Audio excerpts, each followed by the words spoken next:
Hello everyone, कैसे हैं आप सब। एक बार पुनः से कोचिंग क्लासेस पर स्वागत है। क्लास 12 केमिस्ट्री एनसीईआरटी में चैप्टर फर्स्ट में आज का टॉपिक है हेनरी का नियम। न्यू एनसीईआरटी के अकॉर्डिंग हम पढ़ा रहे हैं बच्चों। पुराने एनसीईआरटी में जो है ये चैप्टर सेकेंड में था, चैप्टर फर्स्ट अब बिलियन हो गया है। उसके आधार पर यहाँ पर आपको समझा रहा हूँ, क्योंकि कई जगह पुराना एनसीईआरटी ही लागू है, तो कुछ बच्चे परेशान हो जाएंगे कि कहाँ से आ गया। तो हेनरी का नियम आज हम बात करेंगे। हेनरी का नियम किस पर आधारित है ये पहले आपको समझना है। तो गैस का द्रव में विलेयता, किसी भी गैस का द्रव में विलेयता किस प्रकार से होती है उस चीज की व्याख्या हेनरी के द्वारा किया गया। जैसे ये हमारा एक पात्र है, पात्र में द्रव भरा हुआ है। क्या भरा हुआ है? द्रव भरा हुआ है। और द्रव में क्या कर दिया गया कि एक गैस रख दिया गया। जैसे मान लीजिए शीतल पेय पदार्थ है, इसके अंदर कार्बन डाइऑक्साइड भर दी गई। अब ये जो कार्बन डाइऑक्साइड भरी गई, इसकी विलेयता इसी गैस के दाब के समानुपाती होगा। तो हेनरी ने, जैसे आप लोग पढ़े होंगे कि गैसीय द्रव में विलेयता को प्रभावित करने वाले कारक, तो दाब का किस प्रकार से प्रभाव पड़ता है। दाब का प्रभाव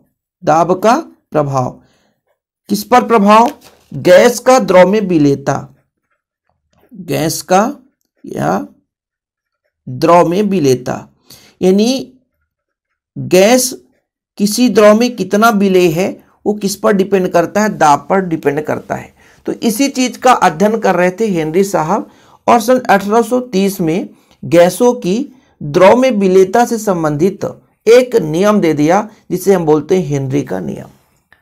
ठीक है, कि किस प्रकार से गैस किसी द्रव में विलेय होता है, इससे आधारित हेनरी साहब ने नियम दे दिया। और उन्होंने सिंपल तरीके से बताया कि यदि तापमान स्थिर है, स्थिर ताप पर किसी, जैसे मान लीजिए ये द्रव है, किसी द्रव के निश्चित आयतन पर ये जो गैस की विलेयता है वो गैस के दाब के ही समानुपाती होता है। ठीक है, मतलब किसी द्रव के निश्चित आयतन, भाई हमारा द्रव भरा हुआ है, यहां पर यहां तक देख सकते हैं, और इसमें हम क्या कर दिए? गैस डाल दिए। तो इस गैस की जो विलेयता है वो गैस के ही दाब के समानुपाती होता है। यही हेनरी का नियम, और कुछ भी नहीं है। मतलब कोई गैस किसी द्रव में मिल रहा है, उसको हम विलेय कर रहे हैं, तो वो किस पर डिपेंड करता है? वो किस पर डिपेंड करेगा बच्चों? वो गैस के दाब पर डिपेंड करेगा। मान के चलता हूं गैस का दाब P है, तब और गैस की मात्रा M है, तो ये विलेयता अर्थात गैस की मात्रा किस पर डिपेंड करेगा? दाब पर डिपेंड करेगा, कि जितना दाब लगाएंगे उसके समानुपाती होगा, उतनी ही मात्रा में गैस किसी द्रव में मिलेगा।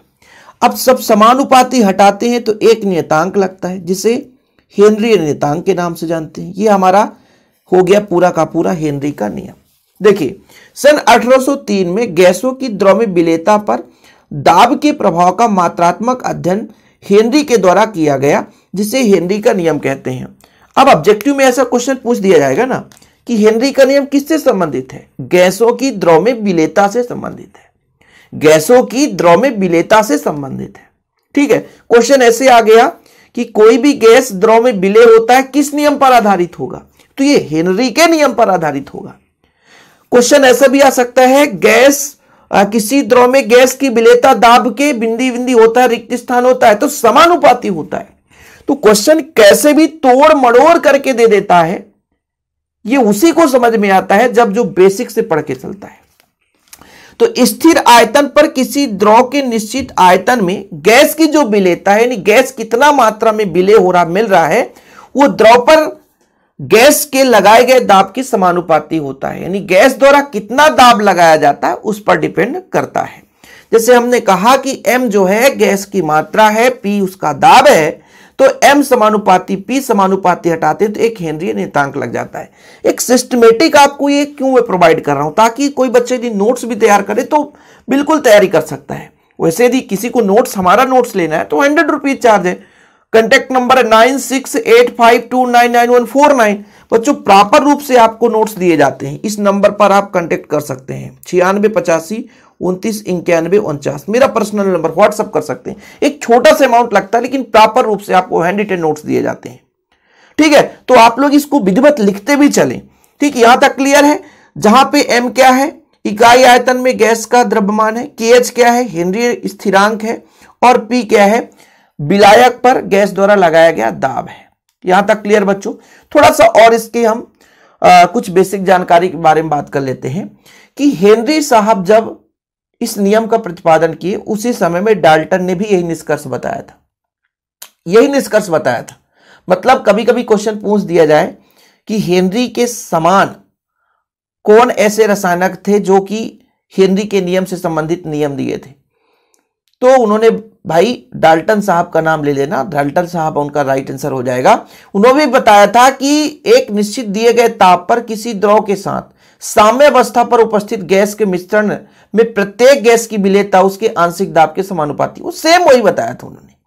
ठीक है, तो ये हेनरी के नियम के समकालीन ही थे, है ना, डाल्टन साहब, और उन्होंने भी इसी तरीके से गैस की विलेयता से संबंधित नियम दिया था। लेकिन उनका नियम एक सीमित समय तक रहा, कोई मतलब नहीं, जो पहले नियम दे देता है उसी का नियम चलता है, और जैसे हेनरी साहब पहले ही श्रेय प्राप्त कर लिए, उन्हीं का नियम आज भी चल रहा है। हेनरी के नियम की सीमाएं हैं, ऐसा नहीं है कि कोई भी गैस किसी भी द्रव में मिल जाए। अवस्था क्लियर होना चाहिए भाई कि केवल एक आदर्श अवस्था में ही यह संपन्न हो सकता है। आदर्श अवस्था का मतलब कम दाब और उच्च ताप पर, और तापमान भी स्थिर रहे। दूसरा चीज यह है कि भाई साहब ऐसा ना हो जाए कि जिस गैस को हम इसमें मिला रहे हैं उसका संगुणन हो जाए, उसका संकुचन हो जाए, उसका वियोजन हो जाए, ऐसा भी नहीं होना चाहिए। नहीं तो आप किसी पदार्थ को मिला रहे हो, मतलब गैस को किसी द्रव में मिला रहे हो, पता चला गैस जाकर के वो द्रव अवस्था में बदल गया, तो ऐसा भी नहीं होना चाहिए। और तीसरा यह भी है कि गैस उसके साथ क्रियाशील भी ना हो, पता चला रासायनिक अभिक्रिया संपन्न हो जाए, तो रासायनिक अभिक्रिया भी संपन्न ना होना चाहिए। तो दो तीन इनकी सीमाएं हैं जिसको आपको लिख लेना है। पहला सीमा है यह आदर्श, यह नियम केवल आदर्श अवस्था अर्थात कम दाब और उच्च ताप पर ही लागू होता है। दूसरा है गैस का विलयन में संगुणन वियोजन नहीं होना चाहिए, पता चला टूट जाए, अंदर जाकर के कार्बन डाइऑक्साइड कार्बन और ऑक्सीजन में बदल जाए, ऐसा भी नहीं होना चाहिए। तीसरा है कि गैस एवं विलायक के मध्य कोई रासायनिक अभिक्रिया भी संपन्न ना हो, नहीं तो रासायनिक अभिक्रिया संपन्न होने लग जाए। तो ये चीजें बच्चों आपको नोट कर लेना है, ठीक है, नोट कर लेना आप लोग, जो मैं आपको समझाते चल रहा हूं वो नोट करते चलें। चीजें क्लियर? अब थोड़ा सा और इसके बारे में आपको समझना है। जैसे मान लीजिए मोल प्रभाज से मतलब संबंध बताया जाए कि किस प्रकार से गैस मोल प्रभाज के आधार पर डिपेंड करता है। तो यहां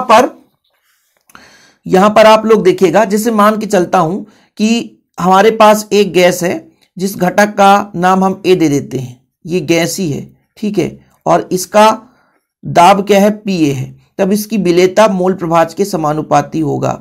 ठीक है, ये पीए ये एक्स ए के समानुपाती होगा और पीए बराबर के एच एक्स ए। तो कभी कभी ये भी दे देता है कि क्या ये सही है, तो बिल्कुल हाँ, ये भी आपका हेनरी का ही नियम है ना। मोल प्रभाज के पदों में यदि व्यक्त करें तो इस रूप में यदि आ जाए तो आप परेशान मत होना। इस के एच का थोड़ा सा विशेषता भी है कि जो आपका हेनरी स्थिरांक है वो गैस के प्रकृति पर निर्भर करता है, और यदि के एच का मान अधिक होगा तो गैस की विलेयता उतनी ही कम होगी। ऑब्जेक्टिव क्वेश्चन में कई बार पूछा गया है, यदि हेनरी स्थिरांक का मान अधिक है तो विलेयता क्या होगा, कम होगा। हेनरी स्थिरांक यदि अधिक है तो विलेयता कम होगा।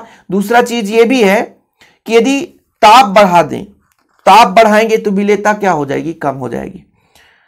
ताप बढ़ाने पर गैस की द्रव में विलेयता कम होते हैं, याद रखिएगा। अब कहोगे सर ये तो उच्च ताप पर संपन्न होता है, वो अलग मैटर है कि एक स्थिर ताप पर अभिक्रिया हो रही है, मतलब सॉरी गैस द्रव में मिल रहा है, वो एक स्थिर ताप है, ठीक है। लेकिन कहीं यदि तापमान यदि बढ़ा दिए, जिस स्थिति में वो विलेय है, यदि तापमान बढ़ाएंगे तो विलेयता कम हो जाती है।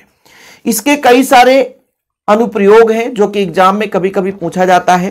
जैसे पहला अनुप्रयोग देख लीजिए, कार्बोनीकृत पेय पदार्थों के उत्पादन में।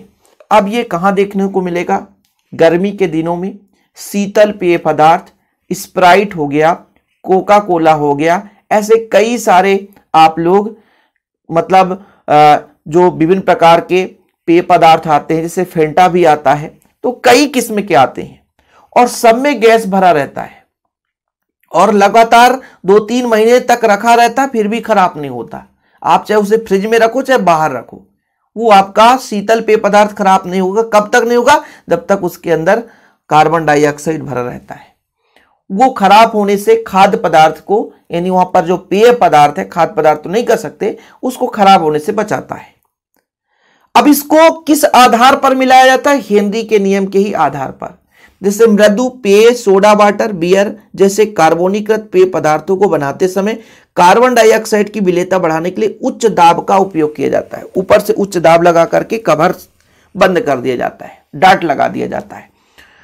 अंदर उच्च दाब रहेगा तब कार्बन डाइऑक्साइड विलेय रहेगा। जैसे आप लोग कभी स्प्राइट देखना, गर्मी के सीजन में स्प्राइट आप देखते हो कि जैसे ही ढक्कन खोलते हो ऊपर का तो वो तेजी से बाहर आता है। जानते हैं क्यों? क्योंकि अंदर का दाब उच्च है और बाहर का दाब निम्न है, तो उच्च दाब से निम्न दाब की ओर आता है। कोई भी शीतल पेय पदार्थ है, हेनरी के नियम के आधार पर ही उच्च दाब पर उस पर कार्बन डाइऑक्साइड गैस मिलाया जाता है। ऐसे ही रक्त में घुली गैसों के विनिमय में, जैसे हम श्वसन की क्रिया करते हैं, मतलब श्वसन की क्रिया होती है तो अंदर ऑक्सीजन जाता है और ऑक्सीजन का आंशिक दाब थोड़ा उच्च होता है, जिससे फेफड़े में पहुंचकर हीमोग्लोबिन से जुड़ जाता है।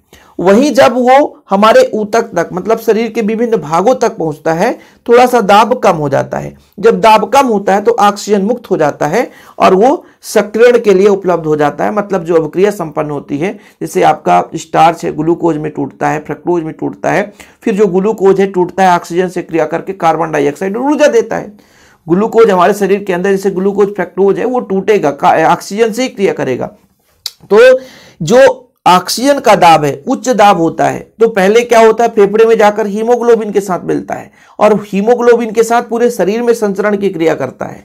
तो ये हेनरी के नियम के आधार पर है। ऐसे गहरे समुद्र में गोताखोर जब सिलेंडर ले जाते हैं, आप लोग देखे होंगे, टीवी वगैरह में तो देखते ही होंगे, आजकल तो यूट्यूब पे सारे वीडियोज मिल जाते हैं। तो गोताखोर जो होते हैं श्वसन के लिए एक संपीड़ित वायु का प्रयोग करते हैं। पहले क्या करते थे, ऑक्सीजन और नाइट्रोजन का प्रयोग करते थे, ऑक्सीजन और नाइट्रोजन का प्रयोग करते थे। इन दो गैसों का है ना मिश्रण ले जाते थे, संपीड़ित गैस। और होता क्या था कि जब नीचे जब जाते थे तो दाब उच्च रहता था, तो वो रक्त में मिल जाता था नाइट्रोजन। लेकिन जैसे ही समुद्र के मतलब गहराई से ऊपर आते थे, पृथ्वी के तल पर आते थे, तो ये रक्त में जो N2 है वो विलेय नहीं रहता था, वो अलग हो जाता था और बुलबुले के रूप में नसों में हो जाता था, जिससे बेंडस नामक बीमारी, केसन रोग, ये उत्पन्न हो जाता था। इस कारण से अब जो भी गोताखोर होते हैं वो नाइट्रोजन के जगह ऑक्सीजन और हीलियम वाले सिलेंडर का प्रयोग करते हैं, हीलियम। ठीक है, नाइट्रोजन के स्थान पर हीलियम गैस का प्रयोग किया जाता है। वह आपको समझ में नहीं आया, क्या बता दिए सर? देखो, समुद्र में गहराई पर जाने के लिए गोताखोर संपीड़ित वायु का प्रयोग करते थे। संपीड़ित वायु मतलब ऑक्सीजन के अतिरिक्त नाइट्रोजन गैस उसमें मिला रहता था। जब वो गहराई पर जाते थे तो दाब वहां अधिक था, इसलिए N2 नाइट्रोजन जो है रक्त में घुल जाता था। लेकिन जैसे ही गहराई से ऊपर आते थे, पृथ्वी तल पर आते थे, तो जो दाब कम होने के कारण नाइट्रोजन बुलबुले के रूप में, यानी कहीं ना कहीं रक्त में विलेय ना होकर अविलेय हो जाता था, जिससे एक विशेष प्रकार की पीड़ा होने लगती थी, जिसे बेंडस या केसन रोग के नाम से जानते हैं। ठीक है, ये चीज आप लोग याद रखना। तो ये सब किसके, हेनरी के नियम के ही अनुप्रयोग हैं।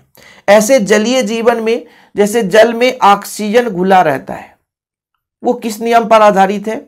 वो आपके हेनरी के नियम पर ही आधारित है। बहुत ऊंचाई पर जाते हैं तो जो हमारा ऑक्सीजन है, ठीक है, वो थोड़ा सा सांद्रता कम हो जाता है ऊपर जाने से, तो जिससे क्या होता है, पर्वतारोहियों को थोड़ा सा कमजोरी आभास होने लगता है, क्योंकि ऑक्सीजन का वहां पर थोड़ा सा जो दाब है कम होता है, रक्त में उतना विलेय नहीं हो पाता। तो ये सब हेनरी के नियम के ही अनुप्रयोग हैं। तो उम्मीद करता हूं कि आप लोग हेनरी का नियम अच्छे तरीके से समझ गए होंगे। यदि एग्जाम में आएगा तो आपसे बन भी जाएगा। जो भी आपका डाउट हो बताना जरूर, और नोट्स ले लें, प्रॉपर रूप से तैयारी करते चलें। आप लोगों के साथ हम भी मेहनत करेंगे, बस आप लोगों का प्यार और सपोर्ट बना रहे। चैनल पे पहली बार आए तो चैनल को सब्सक्राइब जरूर कर लें। मिलते हैं ऐसे ही अगले वीडियो के साथ। जय हिंद, वंदे मातरम।